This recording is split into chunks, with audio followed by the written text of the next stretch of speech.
Bien, queridos hermanos, sean todos cordialmente bienvenidos una vez más para estudiar la palabra de Dios. Estamos en la clase de doctrina número 2 para todos los hermanos que están en esta clase. Hoy día estaremos viendo Escatología 2, la parte 1. Vamos a dividir este tema de Escatología 2 también en dos partes, así como hicimos con el anterior tema, por la magnitud que tiene este tema, ¿no? Por la profundidad, por la complejidad también que tiene este tema.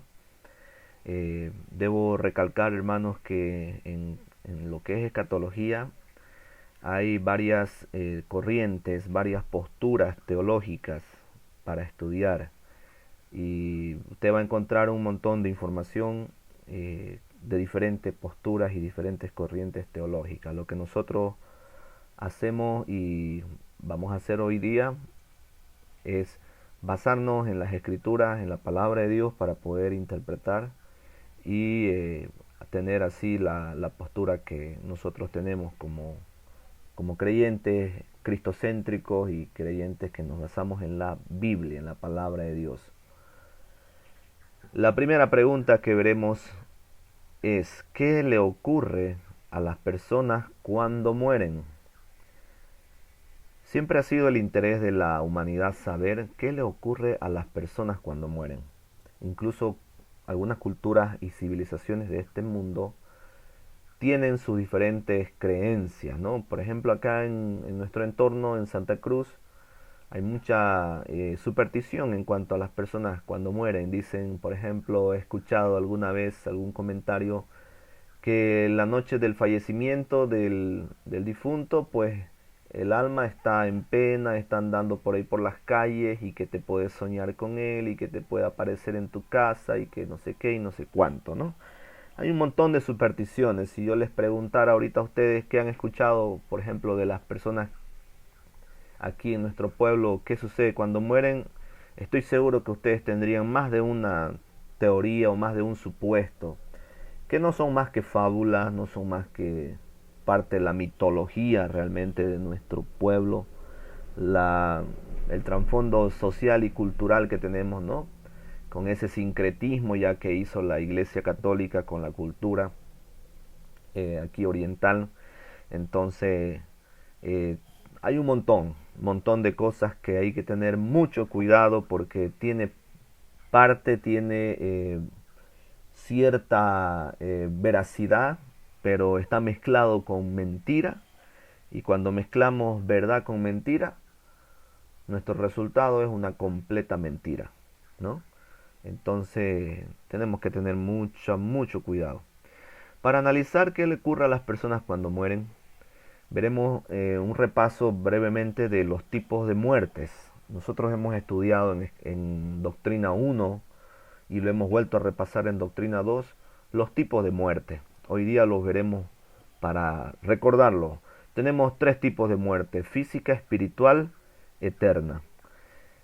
¿Qué encontramos en la física? ¿Qué nos dice la escritura en Efesios 2, versículo 21? ¿Qué nos dice la palabra de Dios acerca de la muerte física? Ya. En quien todo edificio bien coordinado va creciendo para ser un templo santo en el Señor. Eso es lo que Muy dice en bien, Efesios 2:21. muy bien. Creo que he cerrado el versículo. eh, no está hablando de la muerte. Ya. Efesios 2:21 me dijo, ¿no? Sí, sí, está bien, hermana, ha leído bien. Solamente que yo me he equivocado. No he puesto el versículo que debía de haber puesto. Ya. Habla Eh, de edificio. sí, habla de edificio. Lo que se trata de la muerte física es acerca de el cese de las funciones biológicas, ¿no? Yo puedo citar otro pasaje, por ejemplo, que tenemos en Génesis, cuando Dios le dice al hombre que le sopló en su nariz aliento de vida. Mire, puede ir un ratito conmigo a Génesis capítulo 2, versículo Génesis. 7. Génesis 2, versículo 7. Mire lo que dice ahí. Entonces Jehová Dios formó al hombre del polvo de la tierra y sopló en su nariz aliento de vida, y fue el hombre un ser viviente. Encontramos en este pasaje que Dios nos dice que Él creó al hombre del polvo de la tierra. Evidentemente nosotros somos polvo, hemos sido creados del polvo de la tierra. Y el Señor dijo que cuando dejemos de existir, íbamos a volver al polvo, íbamos a ser otra vez polvo de esta tierra. Por ejemplo, Génesis capítulo 3, versículo 19. Génesis 3, versículo 19. Escuchen lo que dice ahí. Con el sudor de tu rostro comerás el pan, hasta que vuelvas a la tierra, porque de ella fuiste tomado, pues polvo eres y al polvo volverás. Entonces, nuestro cuerpo, una vez que está sin funciones biológicas, que el corazón ya no está latiendo, que ya no corre la sangre por nuestras venas, deja de existir y se vuelve a la tierra. Lo entierran a la persona, le hacen su lápida, le hacen su cajón, etcétera. Pero al final de todo, el cuerpo se convierte nuevamente en polvo, porque hay un proceso de desintegración, un proceso que se llega a quedar todo en polvo. Entonces, a eso llamamos la muerte física, ¿no? La muerte espiritual. La muerte espiritual se trata de la separación del cuerpo del alma. Esta muerte espiritual ocurre en el momento que la persona está dejando ya su vida en esta tierra, y hay una separación del cuerpo y del alma, ¿no? El cuerpo queda en el nicho y el alma se separa, ¿no? Eso llamamos la muerte espiritual. La muerte eterna es la que nosotros encontramos en Segunda Tesalonicenses capítulo 1, versículo 9. En este pasaje veremos lo que es la muerte eterna. Si lo pueden leer, Segunda Tesalonicenses capítulo 1, versículo 9.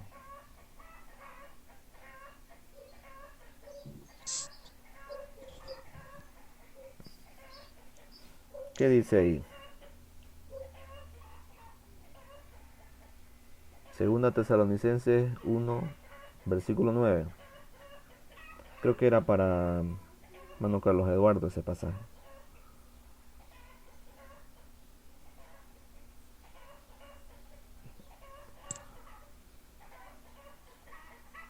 Segunda Tesalonicenses 1:9. Hola, hola, ¿me escucha? Ahora sí, recién te escuchamos. Adelante. Ah, ya, estaba silenciado. Ya, dice así. Los cuales sufrirán pena de eterna perdición, excluidos de la presencia del Señor y de la gloria de su poder. Muy bien. Entonces, la muerte eterna ya es la eterna separación, eterna perdición. Nos alejamos completamente del Señor, estamos separados completamente del Señor, nunca más volvemos a estar con Él. Ahí es cuando se da la muerte eterna, ¿sí? La Escritura muestra que los que son salvos, ya, sus elementos espirituales van al cielo, y los que no van a un lugar de tormento. Este pasaje es sumamente importante para lo que vamos a desarrollar enseguida. Se los leo de nuevo. La Escritura muestra que los que son salvos, sus elementos espirituales van al cielo, y los que no van a un lugar de tormento. A ver, veamos lo que dice Lucas 19, versículo 19 y luego el 31. Ya dice así. Y también a este dijo, tú también sé sobre 5 ciudades.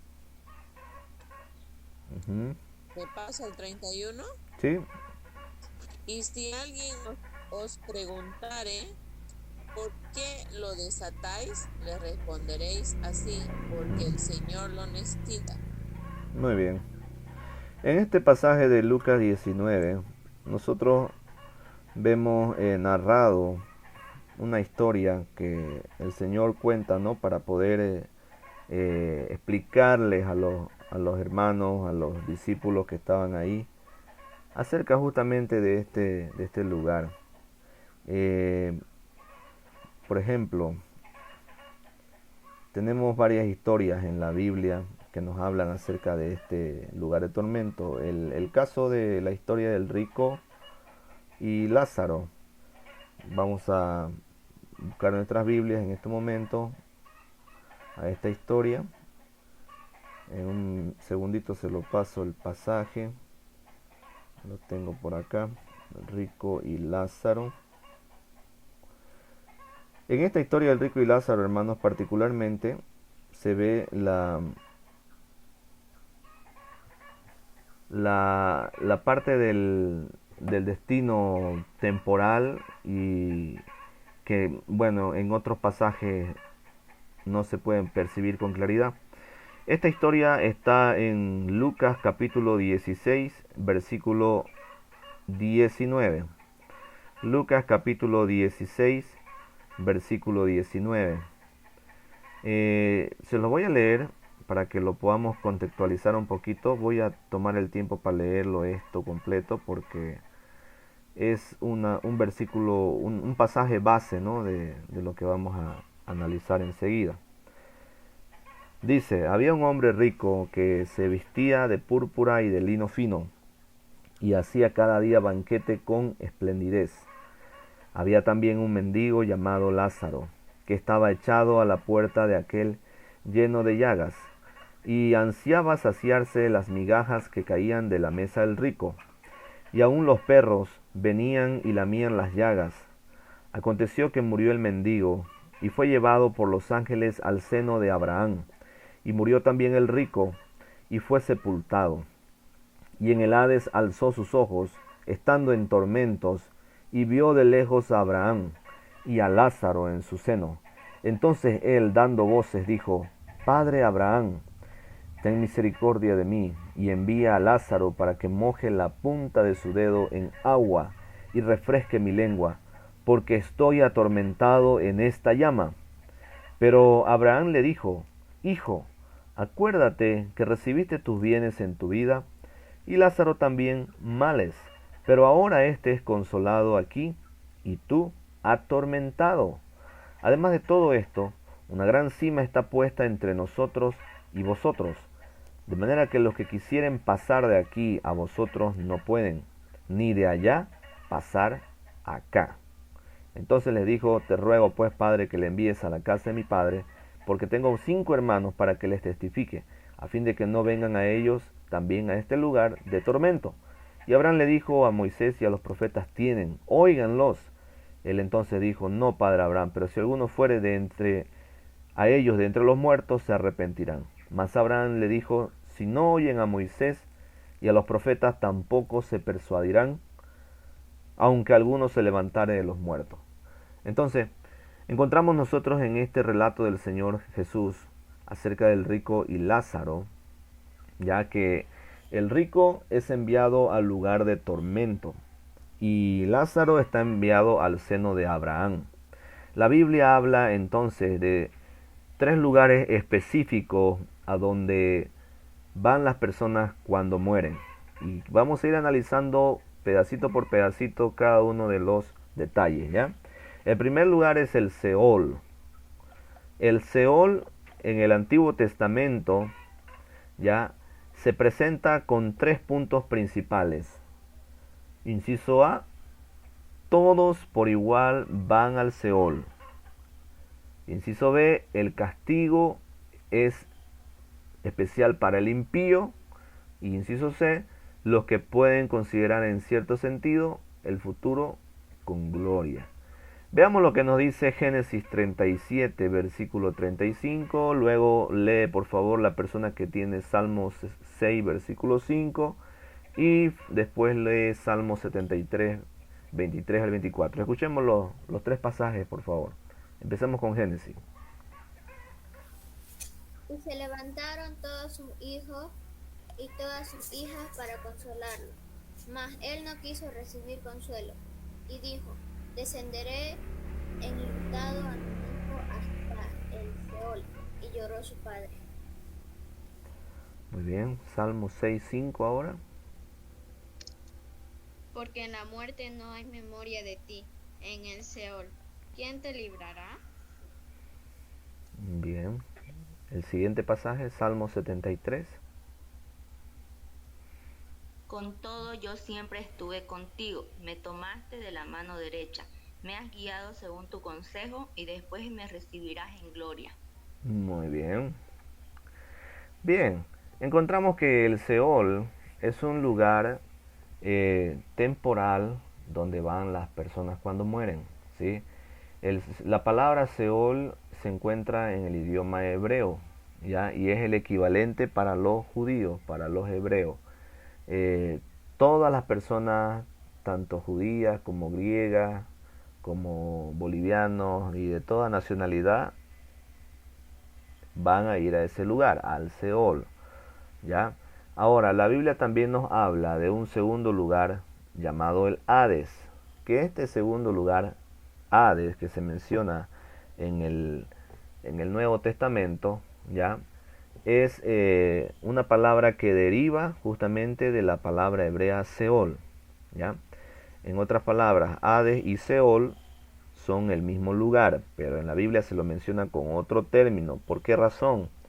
Por el tema del idioma. Ustedes saben, hermanos, que la Biblia ha sido escrita en 3 idiomas: hebreo, griego y arameo.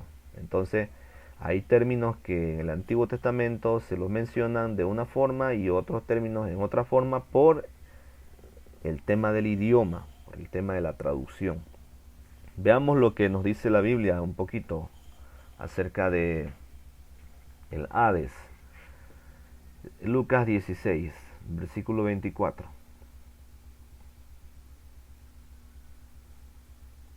¿Qué nos dice? Lucas 16, versículo 24.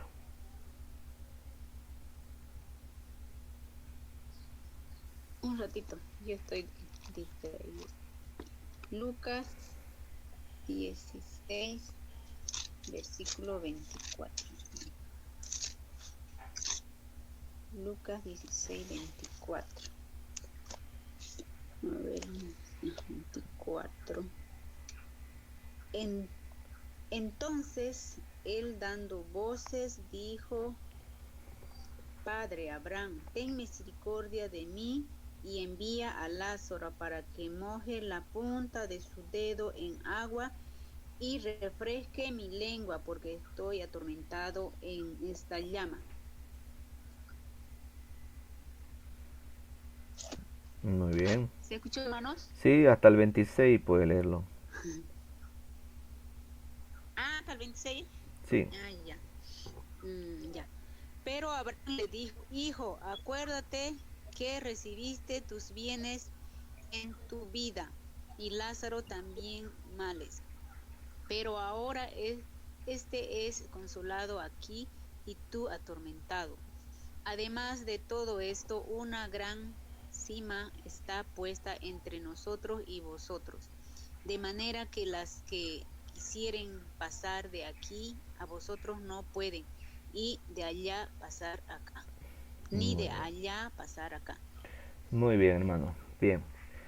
Ahí encontramos nosotros una mención. Ahora quiero leerles otros pasajes que se los voy a leer así rápidamente. Está en Lucas capítulo 10, versículo 15, donde dice: Y tú, Capernaum, que hasta los cielos eres levantada, hasta el Hades serás abatida.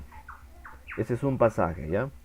El segundo está en Hechos 2, versículo 27, donde dice: Porque no dejarás mi alma en el Hades, ni permitirás que tu santo vea corrupción.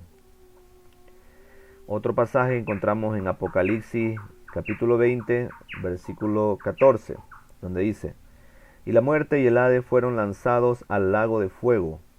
Esta es la muerte segunda. Entonces, como acabamos de mencionar hace un momentito, Hades y Seol es el mismo lugar, simplemente Hay una traducción, que el Seol se traduce del hebreo y Hades es el término que usamos para el griego. Entonces encontramos que esos dos lugares son los mismos, ¿sí? Y es un lugar temporal, ya es un lugar temporal donde van los muertos. Luego analizaremos un poquito a detalle acerca de quiénes son los que van a esos lugares, quiénes no van a ese lugar, y vamos a ir viendo a detalle las cosas, ¿ya? Quiero mostrarles ahora el tercer lugar que nos menciona la escritura. Este tercer lugar es llamado el lago de fuego. A este lago de fuego también se le llama la muerte segunda. Esto ocurre después del juicio, en el cual los condenados son destinados eternamente a ese lugar. Entonces el lago de fuego sería correspondiente a la muerte eterna, ¿no? A la separación eterna. Es un lugar donde ya los condenados van eternamente, ¿sí? Eternamente. El lago de fuego, a diferencia del Seol o el Hades, que son lugares temporales, el lago de fuego es un lugar donde van a ir ya eternamente, ¿sí? Ahí se les llevará a todos los que son eternamente condenados, destinados a ese lugar. En conclusión, hermanos, de estos tres lugares, ir al Seol o Hades es comparado con un preso que guarda detención preventiva, una detención preventiva, ¿ya? En espera de su sentencia, esperando su final sentencia, pero ya está preso, ya está sufriendo. Y el lago de fuego o muerte segunda es la cárcel donde cumple ya su condena. Vuelvo a leerlo, me parece muy interesante la forma como se explica para entender estos tres términos. Ir al Seol o Hades es comparado con un preso que guarda detención preventiva, ¿ya? Porque dijimos que son lugares temporales, ¿no? Preventiva, detención preventiva en espera de su sentencia, para guardar su final sentencia. Y el lago de fuego o muerte segunda ya sería la cárcel donde va a cumplir su condena total. Bien. Creemos que las escrituras, por las escrituras, que en el Hades existen dos compartimientos. Ahora vamos a ir un poquito desglosando los puntos que vimos. La escritura nos muestra que en este lugar llamado Hades, o también llamado Seol en el Antiguo Testamento, que son lo mismo, existen dos compartimientos o dos divisiones, ¿ya? ¿Cuáles son esas dos divisiones? La número 1 es llamada el lugar de tormento. La primera división sería el lugar de tormento, que es el lugar donde iban los impíos mientras esperaban su juicio. Ese lugar es el lugar donde iban los impíos mientras esperaban sus juicios. Ahí, por ejemplo, vemos que se lo manda en la historia que leímos al rico, ¿no? El rico es enviado al lugar de tormento, donde está ahí sufriendo, quemándose y no aguantando ese calor, ¿no? Que siente ahí dentro, y le pide, ¿no? A Abraham, que estaba ahí, que lo podía ver él, ¿no? Le dice: Padre Abraham, te pido por favor que agarres y mandes, ¿no? Al mendigo o a Lázaro o a alguien que venga y moje, ¿no? La punta de su dedo en agua y me toque, porque me estoy ardiendo, ¿no? Entonces entendemos que ese lugar, el primer compartimiento o división, es un lugar de tormento, ya es una detención preventiva, pero es un lugar de sufrimiento. No es que va a estar ahí tranquilo y gozando de la vida, ¿no? En el lugar de tormento es terrible, ¿no? Es un lugar de sufrimiento, es un lugar temporal, pero es un lugar de sufrimiento. Ahora, ¿hay posibilidad de que alguien salga del lugar de tormento y se vaya al seno de Abraham? No hay ninguna posibilidad. El mismo Abraham, en el pasaje que leímos, se lo dijo al rico, ¿no? Le dijo que hay una gran cima entre ustedes y nosotros, le dijo, ¿no? Y que ninguno de ustedes puede venir acá, ni de nosotros podemos ir allá. No hay posibilidad. O sea, no hay salvación. La persona que llega al lugar de tormento no tiene ya la salvación. No tiene posibilidad de rescate. No tiene posibilidad de salir. La Iglesia Católica torcido este mensaje, ¿no? Del lugar de tormento.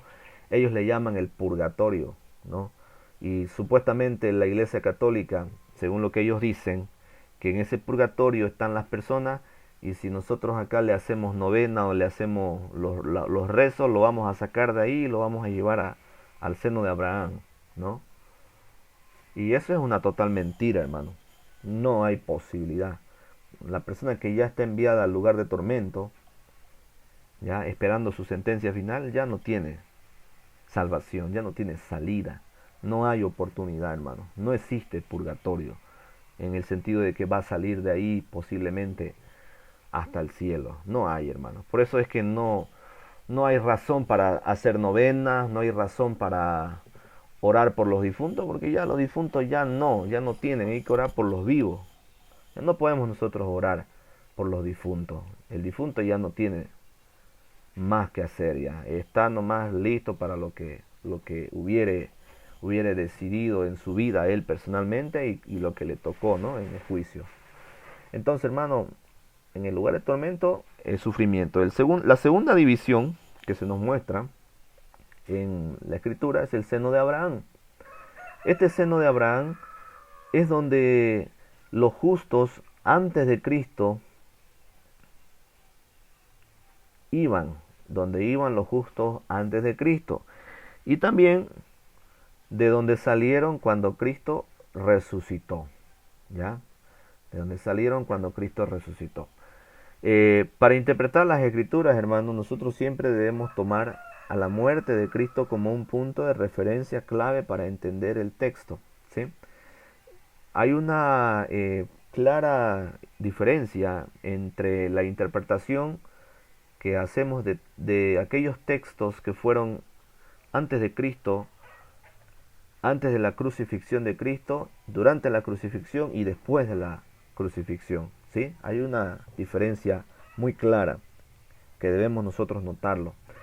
El Seol o el Hades está ubicado en el corazón de la tierra, ¿sí? La escritura nos muestra un poquito de detalle acerca de dónde es lo que está ubicado este lugar, y es en el corazón de la tierra. A ver, ¿qué nos dice Mateo 12, versículo 40?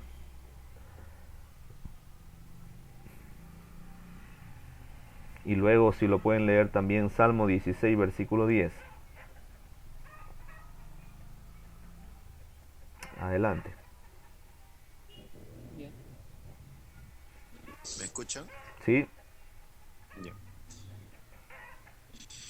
Porque estuvo Jonás en el vientre del gran pez 3 días y 3 noches. Así estará el Hijo del Hombre en el corazón de la tierra 3 días y 3 noches. Muy bien. ¿Qué dice ahora el Salmo 16? Salmo 16, 10. Porque no dejarás mi alma en el Seol, ni permitirás que tu santo vea corrupción. Muy bien, esos dos pasajes a nosotros nos arrojan luz para poder entender que Cristo, ya en su muerte, Él descendió al Seol. Y como acabamos de analizar que el Seol o el Hades, ya tienen dos compartimientos o dos divisiones, el lugar de tormento y el seno de Abraham, entonces Cristo no descendió al lugar de tormento, Cristo descendió al seno de Abraham. Al seno de Abraham, ahí fue donde descendió Cristo. Y la escritura nos dice, ¿no?, en el Salmo, que Él estuvo ahí, en ese lugar, en el seno de Abraham. ¿De dónde, hermanos, se cree por la escritura? ¿De dónde se cree que Cristo salió de ahí y ya volvió a la vida resucitando? ¿Sí? Y en el pasaje que leímos en Mateo, se nos narra también de la ubicación de este lugar, que es el Seol o el Hades, y dice en el corazón de la tierra, ¿sí? En el corazón de la tierra. Entonces, creemos ya que ahí se encuentra el Seol o el Hades, que es el mismo lugar, ¿no? En el corazón de la tierra. No hay posibilidad de llegar, hermano, humanamente a ese lugar y a ver, investigar qué hay ahí adentro, ¿no? No hay posibilidad. Han hecho varios estudios los científicos y han intentado cavar y un montón de cosas, ¿no? Para llegar al corazón, al núcleo de la Tierra, y es imposible porque no hay, hasta ahora la ciencia no ha podido crear ninguna máquina que pueda llegar, ¿no? Hasta esa profundidad, ¿sí? Es sumamente profundo, y además que las condiciones climáticas, la gravedad ya es totalmente diferente a la que tenemos acá arriba. Y creo yo que no nos toca a nosotros, hermanos, como decir, curiosear o intentar llegar a ese lugar, ¿no? No nos toca. No tenemos la autorización para empezar de Dios para llegar a ese lugar. Porque incluso Abraham le dice, ¿no? Al rico, usted recuerda en ese pasaje que leímos, que no hay posibilidad, ¿no? De que los que están allá vengan acá, ni los que estamos acá vamos allá. ¿Sí? Entonces, ¿a dónde van los muertos hoy? ¿Ya? ¿A dónde van los muertos hoy? Los impíos, ¿ya? Aquellos que no creyeron en Jesús, aún van al Seol, o también llamado Hades, con el propósito de esperar su juicio, ¿sí? Pero ellos van al sector de tormento, al lugar de tormento, a donde ya no hay pues escapatoria, y donde vimos por el relato del Señor Jesús en el rico y Lázaro, que es un lugar de tormento, ¿sí? Esto quiere decir que ahí ellos son atormentados, tal cual pasó el rico en la parábola, ¿no? Y los salvos por Cristo, los que son salvos por Cristo, ya van directamente ¿a dónde? A la presencia del Señor, a la presencia del Señor. Ya no van al seno de Abraham, no van a ese lugar donde estaba Abraham, sino van directamente a la presencia del Señor. Eso es lo que nos dice la palabra. A ver, leamos lo que dice 2 Corintios 5:8. Pero confiamos y más quisiéramos estar ausentes del cuerpo y presentes al Señor. Muy bien. Hermanos, nosotros los creyentes y aquellos que han muerto antes de nosotros en Cristo, creyendo en Cristo Jesús, automáticamente vamos a la presencia del Señor. Nosotros ya no vamos a pasar por el seno de Abraham, ¿sí? No vamos a pasar, porque la Escritura nos dice que vamos a estar en la presencia del Señor, en el mismo lugar donde Dios está.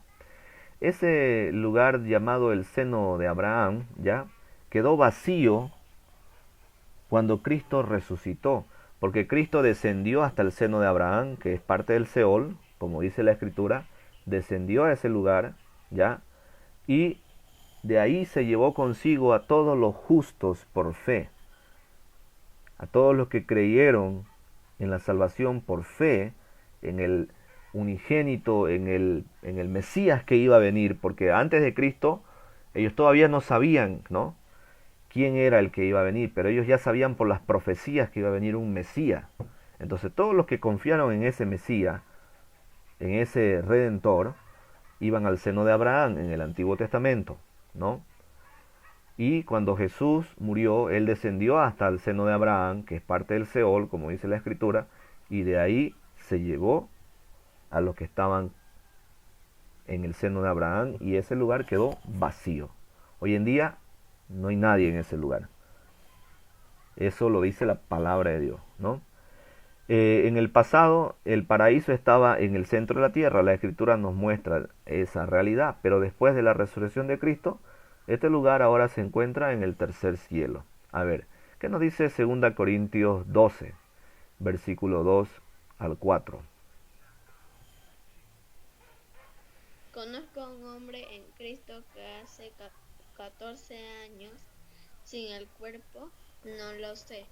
Si fuera del cuerpo, no lo sé. Dios lo sabe. Fue arrebatado hasta el tercer cielo. Y conozco a tal hombre. Si en el cuerpo o fuera del cuerpo, no lo sé. Dios lo sabe. Que fue arrebatado al paraíso, donde oyó palabras inefables que no le es dado al hombre expresar. Muy bien, entonces ese es el relato del apóstol Pablo, ¿ya?